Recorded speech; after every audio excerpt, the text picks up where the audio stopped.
Nevím, prostě to chci zkusit jenom. Si ho koupíš, nebo ze začátku platíš měsíční nájem. A akorát, že tady má být za 3 vteřiny a on je tady. Já tě zvolám, jo? Ahoj, já jsem Andrew. Ahoj. Kamila? Já vím. To je... Dle tvých cookies tvůj nejoblíbenější pánský parfém. Cristiano Ronaldo, My Wet Balls. Až po tobě. Děkuju. Skenuji. Máš zvýšený tep, krevní tlak a hladinu dopaminu a oxytocinu v krvi. Dle statistik ze tvé webkamery a telefonních čidel by si právě měla začít masturbovat. Ale upozorňuji tě, jsme v restauraci.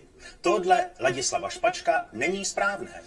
I když ten v restauraci masturboval celkem 37krát, z čehož pořídil 3 videa na cloud. Skenuji. Děkuji, že jsi ukončila lubrikaci. Prosím tě, můžeme se zatím do začátku bavit o něčem jiným, ano? Dobrá, vyhledávám. Tvé 3 nejčastější dotazy na Google. Jak schudnout? Jan Sina. Luxusní oblečení ze second handu. O čem bys si chtěla mluvit? Nevím, prostě, co si dáme k pití, nebo... Dám si to, co ty, Aperol Spritz. Ale musím tě upozornit, že se po něm v noci nadýmáš. Jak to víš? Spíš přece s telefonem.